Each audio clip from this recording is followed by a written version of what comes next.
Hello, and thank you for tuning in. You're tuning to the Dr. Sheila Show, and I am your host, Dr. Sheila.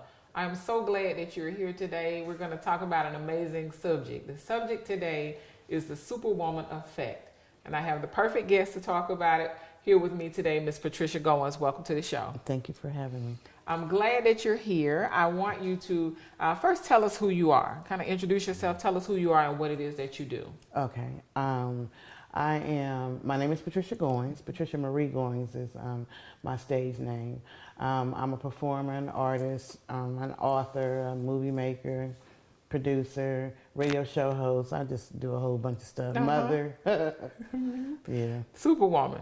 That's why I said you're the perfect guest to talk about this topic today. Mm-hmm. So even though you have all these amazing things that you have done, that you're currently doing, and then you're currently working on some things as well, I want to know, perhaps you can share with the viewers something that you have gone through either personally or professionally that has been a challenge, and how you were able to successfully overcome that challenge. Okay. Mm-hmm. I would say the biggest challenge that I have come in a very long time professionally would be completing this movie, This Can't Be Love, which is from the first book that I wrote back in, I want to say I wrote it in 2004, actually published it in 2006, and then, so 2010, around that time, decided I was going to turn it into a movie. So I lived in Chicago first, did the script. That was crazy life in Chicago.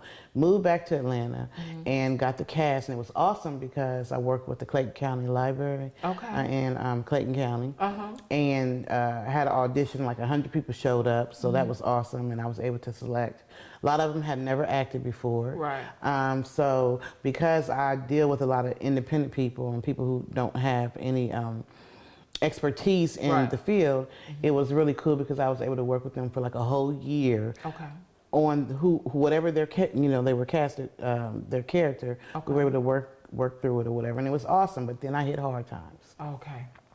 I ended up moving back to Chicago and had to figure out a way to still continue filming this movie. So I was flying back and forth, and when I would go through, financial challenges, I would have to stop. And the blessing was that the characters, the actors, never quit. Okay. I had, it took us 7 years to film this movie. Wow. And one actor in particular waited 5 years just to do his scene. Like, they were very dedicated. The actors and the producers and everybody helped invest because we didn't have a traditional investor. Okay. So that was a challenge for me because there were so many times I was ready to quit. Right. I had people that said they were going to help that didn't. People who said they were going to give money who didn't. Just starting to doubt myself, like, Lord, is this worth it? And just going through my own personal challenges and still trying to keep the promise to the actors and trying to complete the project. So it took 7 years, and finally I can say I'm finished, and hopefully it'll be out either this year or the very beginning of next year. That's amazing. Yeah. That's amazing. So through those challenges, I mean, it's definitely a success story, but through those challenges, how were you able to, because you had to move back and then you went back again, how were you able to get through those challenging times? It was prayer. And I had friends that said, don't quit. Because the childhood portion of the book came from my own true life experience. I went through a horrific childhood, and I wrote the book as therapy for myself. Then started to realize there's a lot of situations going on with child abuse or whatever. So it was like this story needed to come out because there were so many children who were still going through it. You turn on the news and you hear about a child who was locked in somebody's basement or found dead in somebody's freezer. And you think about what was going on in the community that they didn't step up and say anything. For me, myself, when I became an adult, people who lived in the neighborhood that I lived in came back and said, look, we're sorry we didn't say anything, but we knew what was going on, So it was like God gave me this avenue, this thought, this vision, and I had to see it through to completion. So it was my own prayers and tears and then, other people encouraging me and just finally saying, you know what? Either the Bible is the truth or it's a lie. If the Bible says have faith, and with faith all things are possible, either it's true or it's a lie. Right. So I'm going to put it to the test because I like to test stuff. You tested it and it came through. That's yes, all right. Yes. It may, now we're at the point where we're about to have our first screening, and then we'll see where it goes from there. But just the fact that it was completed, and just the fact that the actors never quit. The lead character was in every scene. Oh, wow. So that means for 7 years she stayed faithful. Right there. Yes. That's an amazing story. I'm so glad that everything has worked out. Yeah. And you know, I'm so glad as well you have such a positive message. And I think that we grow through what we've been through, you know, those pains, those challenges, you know, it could have been downright suffering. It may have felt like, because I've had my share, but I've learned to smile through the process, and then it becomes infectious. You actually start to feel better when you start to smile. And then from your story, as I did in my book, from your story, you're blessing other people, because I think that the lessons that we learn are not just for us. They're for us to be able to bless the next person. So I'm glad that you wrote your book, and I'm glad that the play is here. I'm glad that you're doing movie. I'm sorry, the movie. Speak a play into existence. Yes, we'll speak that into existence as well. You're doing so many amazing things. I want to continue to have a discussion with you about so many other things, but what we're going to do right now, we're going to take a quick break. Okay. We'll take a quick break. We'll continue to talk about the Superwoman effect with my guest today, Miss Patricia Goins, here on the Dr. Sheila Show. So please stay tuned. We'll be right back.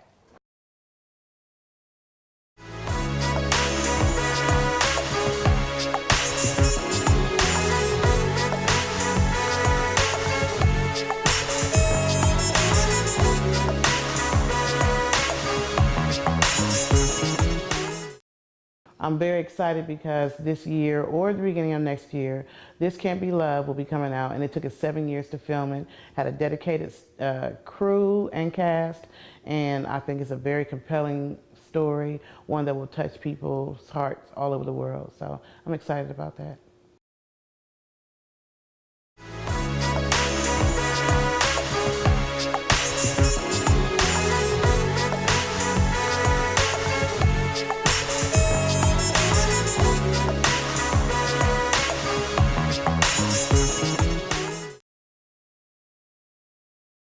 Hello and welcome back. You're tuned into the Dr. Sheila Show, and I'm your host, Dr. Sheila. And right before we went to break, we were talking about the amazing things, some of the amazing things that my guest, Miss Patricia Goins, is doing. Her play that will be out very soon. She's also an author, amongst many other things. She's a successful entrepreneur. So I believe she is the perfect guest to talk about the Superwoman effect. So I want to ask you, Patricia, how do you find balance with everything that you have going on? I know that you're a mother. In addition to being an entrepreneur, you know, an author, you have the movie and so many other things that you do. Kind of tell us, how do you juggle all of that and remain everything in order, balance? Talk to us about that. Well, first and foremost, thank you for keep talking about this play, because it's coming. Yes, this play. Speaking it into I keep saying play. Yes. One of the greatest things, I have amazing children. Okay. My children are so loving, so patient, so understanding. They're like my best supporters. Oh, and I think I wouldn't be able to do half of what I've been able to accomplish if it wasn't for them, you know, understanding and being patient. And so that has been a major force for me. It's good. It's a blessing. Yeah, definitely. And then, you know, just being able to, I don't know, just stay focused, trying to set goals. Right. You know, like, okay, I want to have this done by this time or date. You know, I want to have this done by this date. And then when it comes to my mind and I decide that I want to do it, putting it into action. Okay. You know, because that's an important thing. Right. You can think about stuff all day long, but if you don't never put it into action, if you never take those steps to complete it, then it will always only be just a thought. So just learning how to write things down, put things in action, prioritize, and decide what's first, what's most important. My prayer time with God is most important. My family life with my children is, you know, and then everything else kind of falls in place. And when I realized that, guys, I got to order, and when I was trying to do things not in order, trying to start back here and do this, and it was all over the place. Yes. But when I started saying, you know what, guys, I got to order, let me take care of this first, let me deal with my home first, let me deal with this, and then that, and then everything just started lining up. Yes. You know, so learning, I had to learn how to start putting things in order and writing my vision down and making it plain and putting action to it, and then just having amazing children and friends who were able to encourage me during the rough time. A lot of people, they see people when they're at their success, but they never saw the times they were on their knees or the tears they cried or what they had to do to get to where they're at. That is so true. That is so true. I'm glad that you shared that, because I find that a lot of people see that with me, and I'm thinking, well, you don't see behind the scenes what goes on. Right. So I'm glad that you share that, and I'm also glad that you mentioned that prioritizing is definitely important as to, you know, you got to have a hierarchy there. What comes first and what comes next, and then other things start to fall into place. I asked that question because I find that quite a few people have a very difficult time, you know, just finding balance between work and life. And then definitely there are those who work a job, and then they also have a business, and they have a family. They have numerous things going on, as we're talking about the superwoman effect, whether male or female. Most of us have numerous things going on, but there are some who get burned out, or they have a very difficult time, you know, just prioritizing everything. Why do you think that is? I think that a lot of times we get so excited, and some people are beginners. They start stuff. It's easy. For me, it was easy to start stuff. Sometimes it's more difficult to complete stuff. So sometimes I think people put too much on their plate, and then they kind of have a whole bunch of half stuff and not enough completed stuff, and then they get frustrated, you know, and they start to saying, I didn't spend all this money on all this stuff, and I don't see anything, you know, and it's because you didn't complete that or that, but then you added this and you added this, so now it's just like, okay, you know, a whole bunch of different things going on at the same time, you know, and then not able to really focus on one thing. I had to start learning to focus on one set of things before I moved on to something new. Because if you add a whole bunch of new stuff and you haven't completed the old stuff, or you haven't closed those doors, it just becomes. And then sometimes your mind can envision you doing all this stuff, but you like, okay, but you only got 2 arms, and you only got 2 legs, and where's your whole group of people that's supposed to help you? Oh, you don't have none? It's just you? Okay, well then you're gonna need to, you know, make this realistic. You know. Yes, so. And that's a great point that you make, because sometimes we try to operate as a sole woman or man on an island by ourselves, when we really do need a strong support system. Whether that support system is 2 or 3 people, or 20 or 30 people, but I find that, you know, it's very difficult to accomplish many things in life, definitely if you're juggling more than one thing by yourself. If it's only for perhaps support, just for someone to listen in or to provide advice or encouragement, because you will go through things. So I think that it's very important that you mentioned a strong support system. So thank you for sharing that. I want to talk to you about your books in general. Do you have more books that are coming out, or what projects are you currently working on? It's so funny that you would ask me this. Okay, so I have 5 self-published books. This Can't Be Love, The Love House, Ladies Delight, Are You Ready to Open Your Gifts from God, and Essence, The Portrait of Life. Those are 5 books I have. But I was going through a period of time where there were some spiritual people that were coming to me, and they were saying, God's gonna give you a book. And I was just like, okay. So it was like a counseling session. And every time I would go back, they say, did you get the book? And I'm like, no, I didn't dream about a book, you know? But one day I did, and it was a crazy dream. But I woke up out the dream writing. And I literally wrote kind of the same way it happened when I wrote This Can't Be Love. I wrote everything out within a week or 2. And so, and I typed it all up, and it's done. But I struggled with releasing it because it's so different from me. It's like, it's a science fiction thriller. And it's so deep, but spiritual in a crazy kind of way. And so that is the book. But God has let me know that I have to trust Him, because everything is not going to be to your understanding. So I'm completing that, and hopefully that'll be out this year. Excellent. Yeah, Excellent. it's completely different. Oh, that's good though. That's good, because I find that, your true fans, your readers who, read everything that you put, they're going to read it. And then you'll gain readers who are from, because it's a different genre, you'll gain additional readers because they like that. That's their genre. So you've just expounded your audience, expanded upon your audience. So I'm excited. I'm excited for you. That's a good thing. So congratulations in advance. We're going to continue talking to Miss Patricia Goins here about the Superwoman effect here on the Dr. Sheila Show. So please stay tuned. We'll be right back.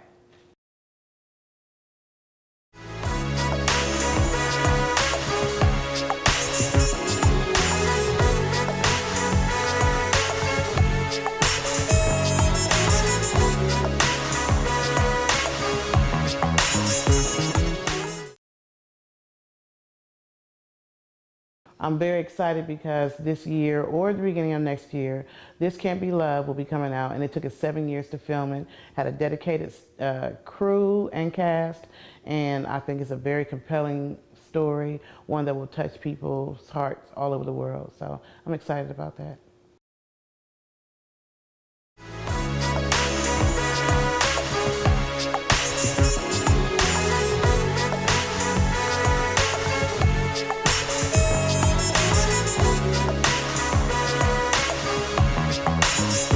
Welcome back. You're tuned into the Dr. Sheila Show. Thank you so much for being here with me today and with my guest. Her name is Miss Patricia Goins, and we're talking about the Superwoman effect.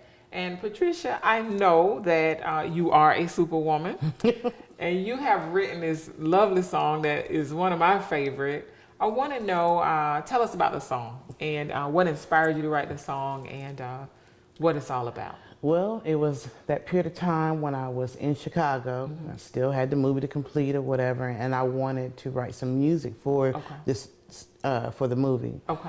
And so I got in touch with Mr. Hankey, who's a big producer here in Atlanta. He had came on a radio show that I had with some other young ladies called Talk That Talk some years ago. Okay. So I ended up sending him some samples of my music, and he was like, "Oh, you have a beautiful voice." You know they do. Yes. So I'm like, okay. So he sent me some beats, and when he sent the beats to me, I automatically it just came. It just was like kind of like the books, right? It just came, and I just fell in place. Just wrote it out, and it took a while for me to actually, because I sat on it for a while, because I'm just like. I don't even, what even started me doing the music thing also is because I started doing events and I started promoting other artists. But then they started getting on my nerves. And I said, you know what, I can perform, I can sing. So let me make some music for my, for this movie and let me just try it out. And it just, one thing just kind of led to another. And it ended up being more than what I, what I thought. It just ended up being a lot more. Okay, okay. And the title of the song is? It's called, there's two versions. Okay. The first version was called just straight Superwoman. And I actually had two artists, Milani Janae and Solo Exquisite, which Milani's out of North Carolina, Solo's out of Chicago. So we did that and toured the whole, LA, Chicago, Miami, we was everywhere. And then when we started to drift apart, Mr. Hankey made me another version, which is called the Superwoman Remix, which is what the big skating thing that they did. Right. Yeah. And so, and that really took off. Like, it's already been like almost 12,000 views on YouTube. Oh, wow. I mean, on Facebook. Wow. Yeah. That's amazing. That's amazing. I love the song. I love the song. I love the message. And with the message, as we stated before, you do so many different things. And I can definitely relate to it, that when you have so many things that you're juggling or that you're trying to multitask, yes, you feel like Superwoman, but you want to make sure that you don't overextend yourself and yet you don't burn out. So I want to ask you, how do you manage everything that you do and not burn out? I know we talked about prioritizing, but how have you managed to make sure that you don't burn out? And what are some of those things, if you could just kind of list, how you're able to move forward with one additional thing or day by day, you know, in your tasks and responsibilities? Well, when I wrote the song Superwoman, it was about a woman who had overcome so much, right, and was still able to find the strength within, which is basically, you know, that with the lady in the movie This Can't Be Love. It was just like she had so much going on, but she had to reach on the inside, and she had to find that strength. And so there's been many times that I have to reach on the inside. Right. You know, I spend a lot of times praying, a lot of times just talking to God, a lot of times crying, a lot of times just asking like, why me? Right, right. You know. And so I've just really just started writing, like I said, writing things down, putting things in order, trying to put the things that I haven't completed that need to be completed, I'm trying to get those done. Right. And then the other things that I still want to do, okay, let me wait on that. Wait on that. You know. So just really just trying to prioritize, and I had to learn that because there was a period of time when I had too much on my plate. Right. And I did feel that burnout feeling. You know, like I had Around the World Media, I was doing t-shirts and stuff, and then I had school, I was going to school, and then I working 2 jobs, still trying to figure out stuff for the movie. And touring around for Superwoman. Yeah, I know. And then still had kids and all that. Yeah, it was. I was like, oh. Wait. So I had to start. I had to start dissecting things and doing what's important. And so now that's what I'm trying to do. And that's how I'm keeping myself more stabilized. Right. Yeah. I think it's very important. I'm glad you mentioned that because I've personally had to do that as well with some things at different points in my life. That, okay, Sheila, Dr. Sheila, you're doing too much. It's 1 or 2 things that you're going to have to maybe not say never, but maybe just put on hold for a little while till we get to a point where we can pick this back up and then we can carry on where we left off. Because I think it does us no good to have 15 things on our plate and 10 of them you can't get to. Right. So prioritizing is very, very important. And delay doesn't mean denial. Doesn't mean that you're not going to do it. That does not mean that you're not going to, just not right now. Right. And taking time for ourselves, you know, whether Superwoman or Superman, I think that's a very big thing too. Learning to take time for yourself to rest and recuperate and enjoy the finer things in life. I had a position at one time where I worked from 8 a.m. and I didn't leave the building until about 10 p.m. every night. So I didn't really see the sun all the way come up, and I never saw the sun go down. And I had to take a reevaluation of my life. So I'm glad that you mentioned prioritizing and taking care of yourself and knowing that, what did you say? Delay does not mean? Delay does not mean denial. Delay does not mean Yeah, because denial. Everything has a season, and you may be trying to start something when that's not the season for it, you know? And so it's not going to be what it needs to be because it's not in the right season. Definitely. So if you just wait and trust God, it'll come and it'll happen when it's supposed to happen, at the time it's supposed to happen, and the people who are supposed to be there to help you make it happen will be there. Thank you. Thank you so much. Thank you, Patricia, for definitely being our guest. And thank you as well for tuning in, as you always do here on the Dr. Sheila Show, where we believe that your thoughts become your reality. Thank you. Enjoy the rest of your day.